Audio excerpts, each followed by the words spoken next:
सन्नाटे को चीरते हुए राजा विक्रम के भारी कदम आगे बढ़ रहे थे। बेताल उनकी गर्दन से लटकते हुए बोला, राजन, वादे तो सब करते हैं लेकिन उन्हें निभाना हर किसी के बस की बात नहीं है। चल तुझे 10वीं कहानी सुनाता हूं जिसमें 3 पुरुषों ने एक स्त्री का दान किया लेकिन महान केवल एक बना। कहानी मदन सेना नाम की एक युवती की है।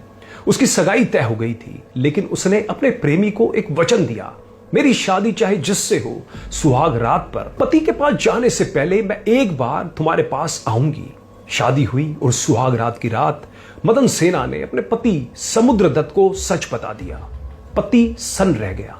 उसने सोचा, झूठ बोलने वाली और जिसका मन कहीं और हो उसे रखने का क्या लाभ। उसने भारी मन से कहा, ठीक है, अपना वचन पूरा करके आओ। मदन सेना सज धज कर रात के अंधेरे में प्रेमी की ओर निकली। रास्ते में एक खूंखार चोर ने उसे पकड़ लिया। गहने देख उसकी नीयत डोल गई। मदन सेना ने बिना डरे हुए कहा, मुझे जाने दो, मैं अपने प्रेमी को वचन देकर आई हूं। मैं उससे मिलकर वापस आऊंगी, तब तुम मेरे गहने भी ले लेना और मुझे भी।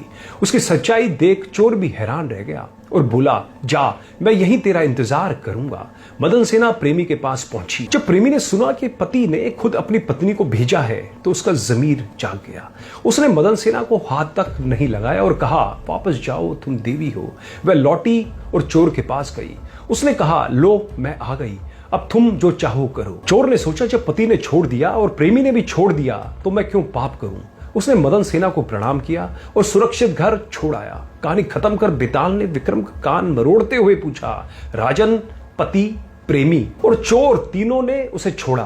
तू बता, इनमें सबसे बड़ा त्यागी कौन है? याद रख, अगर जवाब पता होते हुए भी तू चुप रहा तो तेरे सिर के हजारों टुकड़े हो जाएंगे।